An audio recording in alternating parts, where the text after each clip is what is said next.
I was reading through the source material for today, specifically Sanjeev Verma's Indian economy, and I got stuck on this one specific idea. It's the concept that India isn't really a country in the traditional sense. It's more like a continent masquerading as a country. Yeah, that's a very fair assessment. The diversity is staggering, both culturally and economically. Right, but it's not just the cultural diversity that Verma highlights here. It's almost like an economic schizophrenia.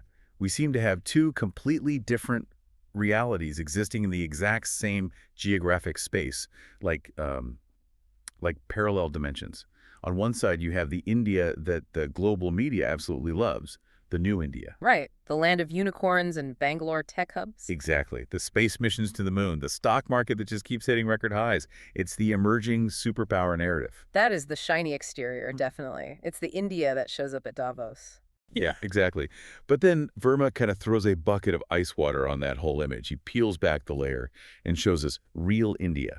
And this is the India of 6 lakh villages, that's 600,000 villages for our international listeners, where life hasn't fundamentally changed in decades. It's agrarian, it's informal, and it's struggling. So today, we're going to really unpack this duality. We're looking at the tale of two Indias. It is the central tension of the sources we're covering today. We are primarily analyzing Chapter 8 of Sanjeev Verma's Indian Economy, which is literally titled Salient Features New India, but we are aggressively contrasting it with that real India reality. And we really want to be practical about this, right? Oh, absolutely, especially for you listening, whether you're navigating policy or preparing for exams like the UPSC. So we are overlaying insights from Vivek Singh's work as well, specifically his chapters on inclusive growth and the post-2014 economy. So we basically have Verma for the diagnosis of the split personality and Vivek Singh for the policy toolkit on how to actually fix it. Precisely. It's a comprehensive look at the problem and the proposed solutions. And we'll be pulling from both to give a really balanced view of what the text says without taking any political sides, just looking at the economic arguments they present. Right, exactly. Now, before we jump into this massive clash of civilizations within one border, I do have a very humble request for our community. We are putting a massive amount of work into untangling these complex sources to bring you high-quality educational content. So the absolute best way you can help us keep the lights on is by subscribing to the Simplified UPSC by PPP channel on YouTube. It really does make a huge difference. The algorithm is it's a hungry beast, and your subscription and engagement literally feed it. So please, like the video and leave a valuable comment. Tell us what you think. It helps us reach more learners exactly like you. And for those of you who find real value in this and are capable, please consider supporting us on Patreon. A truly heartfelt shout out to all our current supporters. You are the reason we can keep doing these deep dives. We literally couldn't do it without you. Absolutely. A massive thank you. Just one last thing on resources. We know you need notes. Free notes with practice PYQs, that's previous year questions, are available right now on the public Telegram channel. But if you want the VIP treatment, and I'm talking about access to all videos in this series at once, plus organized premium notes, detailed explanations, and model mains answers, you really need to join the private Telegram library. Just DM the public Telegram channel to get access. Okay, housekeeping done. Let's get to work. Let's dive right in. So let's start with Section 1, the paradigm shift, defining this new India. Because Verma points out that the global perception of India has fundamentally changed. We aren't seen as this burden on the world's resources anymore. That's right. For a long, long time, the narrative globally was just about overpopulation and poverty. But Verma highlights a major shift in status. We moved from the perception of a third world country, a term that carries a lot of baggage, to an emerging economy. And a lot of that is tied to BRICS, right? Yes, you have to look at the BRICS acronym. Brazil, Russia, India, China, South Africa. Being part of that specific grouping positioned India as a potential market, a driver of global growth, rather than just a country needing aid. It was a huge psychological shift. It's a shift from, please help us, to come invest in us. Precisely. And the underlying engine driving that entire shift is demographics. You hear this term all the time in the sources, demographic dividend. The young economy. Yes. While places like Europe, Japan, and even China now are facing a rapidly aging workforce, India is a massive outlier. Verma notes that 50% of our population is under 25s and 70% is under 35. 70% under 35. That is just a staggering number. Yeah. But I want to pause here for a second. We always hear that a young population is automatically good for the economy. But why? What is the actual mechanism there? Is it just that we literally have more bodies to do work? That's a really great question, and it's where we need to get a bit technical to really understand the dividend part of demographic dividend. It's not just about labor supply, it's about something called the dependency ratio.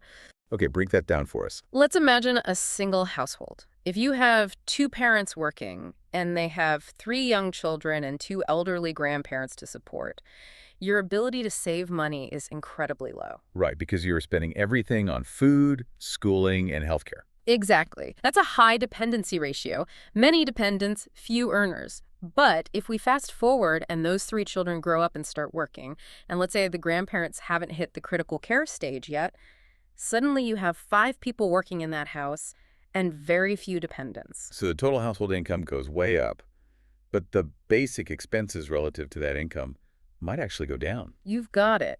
And what do those working people do with their extra disposable money? They save. They save. They put it in banks, they buy insurance policies, they invest in housing or mutual funds. And then the banks take that money and lend it to businesses to build factories and infrastructure. Correct. So a demographic dividend is actually, at its core, a savings and investment boom.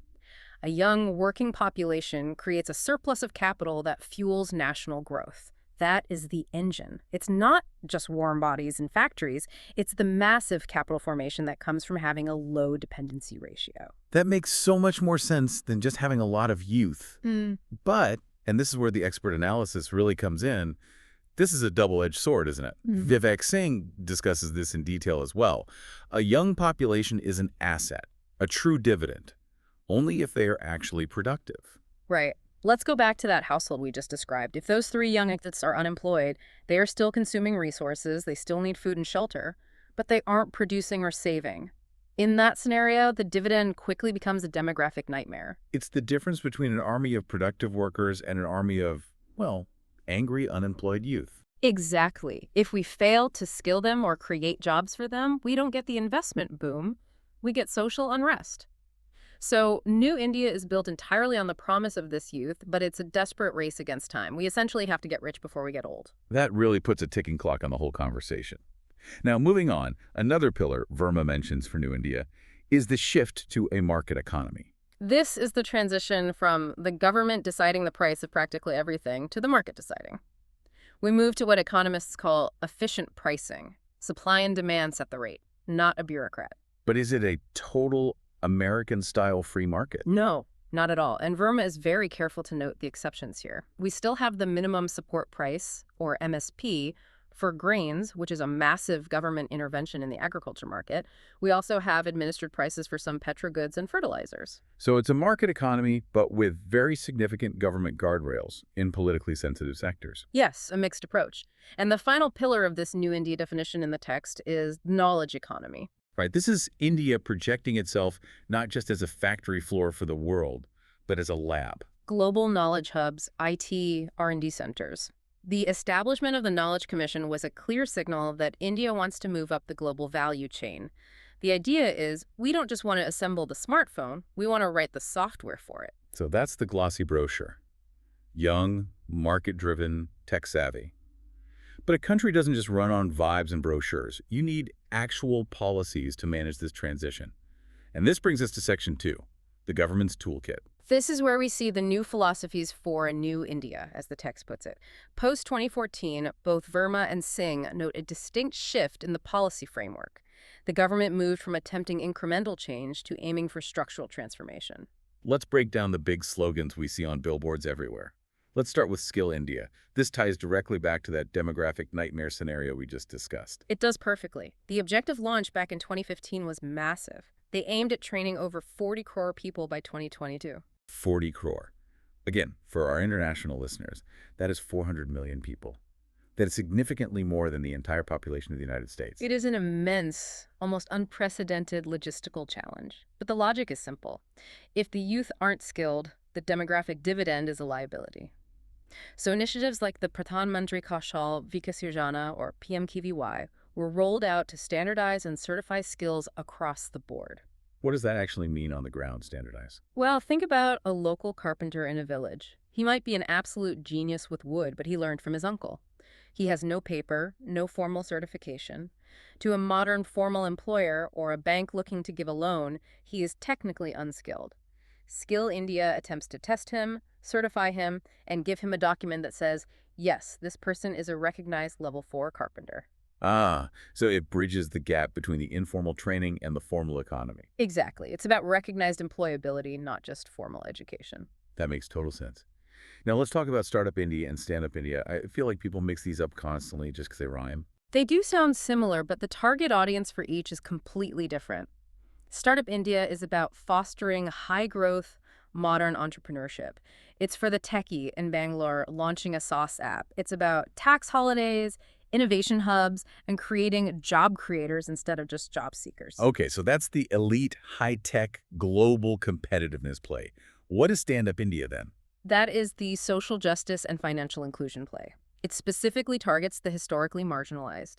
The stated goal is to facilitate bank loans, specifically between 10 lakh to 1 crore rupees, for at least one SC or ST borrower and one woman borrower per bank branch. Wait, per branch. That's a very specific granular quota. It is very specific. Yeah. And it's for greenfield enterprises, meaning entirely new businesses. The core idea is to democratize entrepreneurship. Historically, if a Dalit woman walked into a traditional bank for a massive business loan, she might face systemic institutional bias. Stand-Up India forces the bank's hand. It mandates you must lend to this demographic. So Startup India is about global tech competitiveness, and Stand-Up India is about domestic equity and inclusion. Perfectly put. They operate on two completely different levels of the economy. Okay, let's talk about the really big one, Digital India. This is arguably the most transformative of the toolkits. It's not just about setting up websites or laying broadband highways. It's about the 9 pillars. Things like universal phone access, e-governance, electronics manufacturing. But the real game changer here, which Vivek Singh highlights very effectively in his book, is the JAM Trinity. Janan, Aadhaar, Mobile. Exactly. Yanthan is the zero balance bank account. Aadhaar is the unique biometric identity. Mobile is the smartphone connectivity. By deliberately linking these 3 things, the government created a direct, unbreachable pipeline to the individual citizen. Why does that matter so much from an economic standpoint? Direct benefit transfer, or DBT. Before this trinity existed, if the government wanted to send 100 rupees to a poor farmer as drought relief, it went through layers of bureaucracy: state government, district collector, local panchayat. By the time it actually reached the village, maybe 15 rupees were left. The rest was lost to leakage, which is a polite economic term for corruption. So JAM basically cuts out every single middleman. Yes. The government pushes a button in Delhi, and the money appears in the farmer's mobile-linked bank account instantly. It digitizes the welfare state. It makes the delivery mechanism of New India incredibly efficient. And then, of course, there is Make in India. The goal there was highly ambitious, raising the manufacturing sector's contribution to 25% of the GDP. We essentially wanted to be the factory of the world, following the path of China and South Korea. Right. And the strategy was improving the ease of doing business rankings, opening up previously closed sectors like defense and railways to foreign direct investment. They used that famous slogan, zero defect, zero effect. Meaning world-class high quality with zero negative environmental damage. But we haven't quite hit that 25% mark, have we? We haven't. We've hovered around 15 to 17% for a long time. And that's a very complex story of rigid labor laws, land acquisition issues, and high logistics costs, which we will definitely touch on later.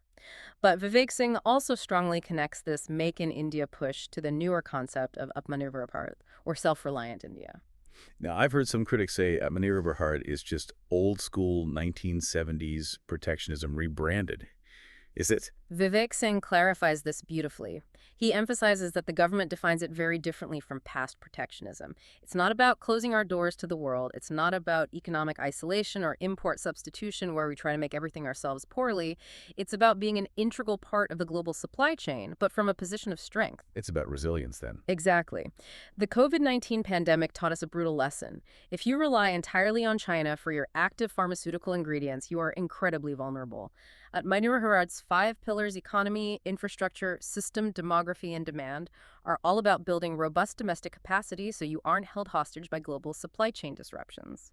Okay, so we have the vision and we have the policy toolkit, but now we have to take off the rose-tinted glasses. Let's move to Section 3, the reality check. Real India versus New India. This is the absolute crux of Sanjeev Verma's argument in Chapter 8. He says New India is the international perspective, the high-flying IT hubs, the stock market billionaires. But real India is where the actual soul and the majority of the population of the country resides, and the picture there is vastly different. What specifically defines this real India in the text? He points to three main pillars of struggle: agrarian distress, poverty, and the massive informal sector. Let's unpack them one by one, starting with agriculture. Roughly 60% of our total land area is agriculture. A huge chunk of the population, around half, depends on it directly or indirectly, but its actual contribution to the national GDP is terribly low, hovering less than 20%. It's largely traditional, rain-fed subsistence farming. That math is just scary. If 50% of the people are sharing only 18% of the national income, Then they are systematically poor. That's the brutal math of rural poverty. And it's not just that they are poor, they are severely underemployed. We have a massive problem with what's called disguised unemployment. oh, disguised unemployment. Explain that concept because it comes up in UPSC questions all the time. It does. Okay, imagine a family farm of just 2 acres. There are 5 brothers living in the household, and they all work on this farm every day. They all look busy. If you ask them, they are all employed.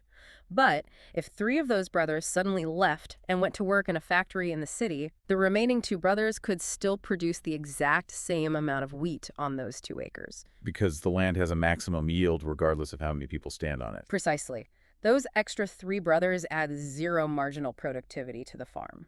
They are technically employed, but economically, they are completely redundant. Their labor is disguised unemployment. That is a really harsh reality. And because the farm size is so incredibly small, fragmented over generations, you can't even mechanize it properly. Exactly. A tractor on a 1-acre plot doesn't make financial sense. So New India uses AI and drones to optimize logistics, while real India still largely uses bullocks and prayers for a good monsoon. That is the stark, undeniable contrast Verma points out. And what about the poverty aspect? Verma is very blunt here. Despite the massive progress, India is still home to the largest absolute number of poor people in the entire world. The high growth rates of New India, those 7 or 8% GDP growth figures we boast about, haven't necessarily translated into broad-based benefits for the rural poor. This is what economists explicitly call exclusive growth. Meaning it literally excluded the bottom of the pyramid. Yes, the wealth concentrated at the top. Yeah. And the informal sector heavily reinforces this exclusion. Over 90% of the Indian workforce is in the informal sector. 90%. That's almost everyone who works. Yes. We are talking about the street vendors, the daily wage construction workers, the domestic help. These are people with casual work, absolutely no written contracts, no social security, no paid leave, and no health insurance. They are the ones who literally build New India's gleaming offices, but they don't get to work in them. If they get sick for a whit, they lose a week's income. They live entirely on the edge. So the fundamental challenge for policymakers isn't just about growing New India faster. It's about not leaving real India behind to decay. Precisely. The core economic challenge of our generation is integrating real India into the modern growth story. Because if you have a gleaming high-horsepower engine, but the rear wheels are stuck deep in the mud, the car simply doesn't go forward, it just spins. Which brings us perfectly to Section 4, bridging the gap. The solution, according to both Verma and Singh, is inclusive growth. Right. And we need to be very precise about what that term actually means because it's the buzzword. Vivek Singh defines inclusive growth as growth that creates opportunity for all segments of the population and fairly distributes the dividends of prosperity. It's fundamentally about equity. So it's not just the old trickle-down economics. No, absolutely not. The texts explicitly mention that trickle-down theory failed in the Indian context. The idea that if you just let the rich get richer, they will spend more money, build more factories, and the wealth will eventually trickle down to the poor, that didn't happen fast enough or wide enough. Inclusive growth is active. It requires direct, targeted government intervention. What kind of intervention are we talking about? Financial inclusion is a massive component. We talked about PM Jan Dhanyajana. It wasn't just about opening zero balance accounts so the government had a registry. It was about, as the text says, funding the unfunded. Funding the unfunded. I like that phrasing. Yes. Think about a local street vendor selling vegetables. To buy her daily stock, she usually has to borrow from a local informal moneylender, and they charge exorbitant rates, sometimes 5 or 10% interest per month. Per month. That's predatory. Highly predatory. It's a debt track they can never escape. Schemes like the Mudra Yojana attempt to step in and give these micro-entrepreneurs access to formal bank credit at normal, regulated yearly rates. It literally liberates them from the local loan shark. And what about the social sector interventions? Massive necessary spending on health, like the Ayushman Bharat insurance scheme and education. You simply cannot have inclusive growth if your base population is chronically sick or functionally uneducated. A sick worker is an unproductive worker. It's an economic drain. Where does NITI Aayog fit into all of this? Because they replaced the old planning commission, right? How does that change the inclusion strategy? They did replace it, and the underlying philosophy changed very significantly. The old Planning Commission was heavily criticized for a rigid top-down approach. You had bureaucrats sitting in an air-conditioned office in New Delhi deciding exactly how many funds a specific village in rural Kerala needed for a well. Which obviously lacks local context. Exactly. Aayog, on the other hand, emphasizes a bottom-up approach and something called cooperative federalism. Cooperative federalism. Break that down. It means the center and the states working as equal partners in development rather than the center dictating terms. But NITI Aayog also introduced a really interesting concept called competitive federalism. Like making development a contest? Exactly like a contest. Yeah. NITI Aayog actively ranks states on various indices: health outcomes, water management efficiency, school education quality, and then they publish these ranks publicly. It essentially names and shames the laggards and praises the winners. They also identified aspirational districts. What are those? They are the absolute most backward, underdeveloped districts in the entire country. NITI Aayog monitors their progress on key metrics in real time on a public digital dashboard. So they gamified rural development. In a way, yes, they did. It forces the local Real India administration to really step up because no district magistrate wants to see their district stuck at the dead bottom of a national public list. It creates accountability. Okay, this is great. Now we get to, honestly, my favorite part of the Sanjeev Verma chapter, Section 5. 8 interesting facts about India. These are framed as igniters for prelim students, but honestly, they're just fascinating on their own for anyone trying to understand the country. They are. These facts really highlight the sheer complexity of the Indian economy. They counter a lot of common assumptions we make. Let's run through them. Fact number 1 is about migration. Right. Verma notes that annual work-related migration in India is about 9 million people. That is double what the official census estimates have previously suggested. It means Indians are very much on the move. We are a highly mobile workforce, constantly shifting from rural areas to where the opportunities in New India are clustered. So the borders between states are much more fluid economically than we might think politically.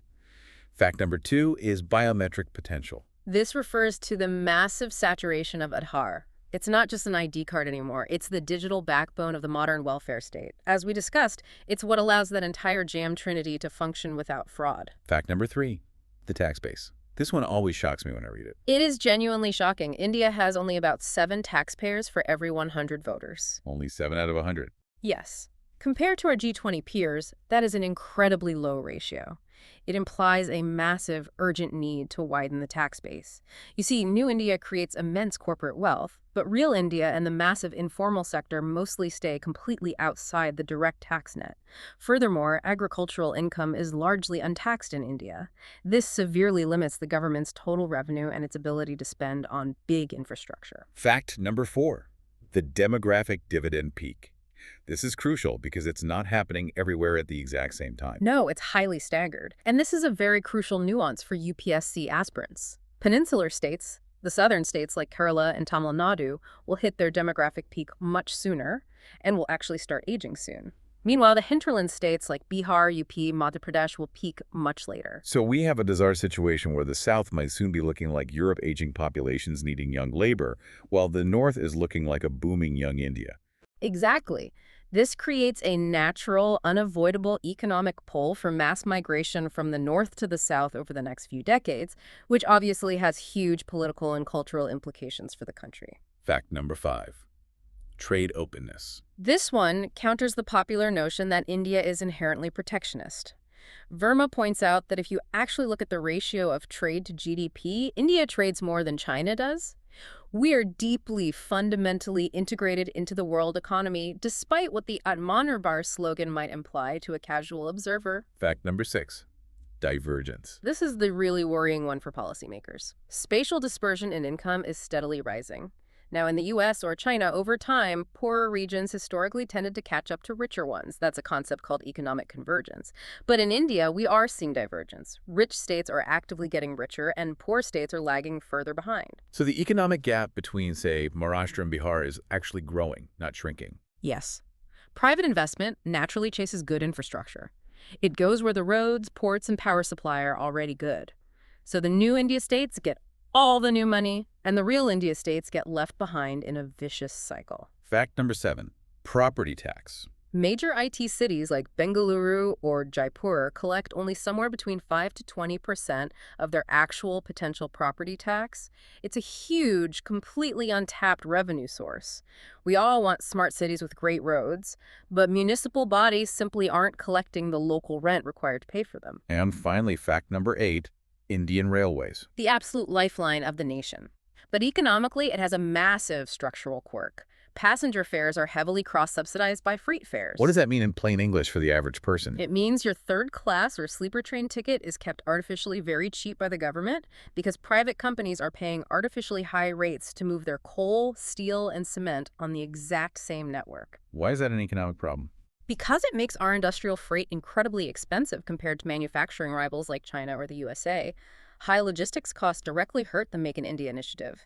If it costs a factory too much to move their finished goods to the seaport, they simply can't compete on global pricing. It's a classic case where political populism keeping passenger tickets cheap for voters directly hurts macroeconomic competitiveness. That is a crucial connection. It really shows how all of these policies tie back together. Now, for our serious students who have stayed with us, let's do Section 6, PYQ linkage. How does all this theory actually connect to the UPSC exams? If you are writing the mains exam, you need to look out for the overarching theme of jobless growth. There was a specific previous year question asking directly if India's current growth is jobless. And how do you structure an answer to that using these sources? You need to connect the historical dots we just discussed. Explain the structural leap India made from agriculture directly to high-end services, essentially skipping the mass manufacturing phase. Manufacturing is what usually creates massive employment for low or unskilled workers coming off the farms. Because we skipped it, we have high overall GDP growth driven by high-end IT services, but tragically low job creation for the rural masses. That's the core argument you must make. And what regarding NITI Aayog, you mentioned that comes up too. Yes, there have been multiple PYQs asking students to analyze the difference between the modern planning of NITI Aayog versus the old planning commission. In your answer, you must focus heavily on that top-down versus bottom-up distinction. Explain that the planning commission historically allocated actual funds, whereas NITI Aayog acts as a think tank that allocates ideas and fosters competitive federalism. And for the prelims, where do they try to trick students? In prelims, exact definitions are key.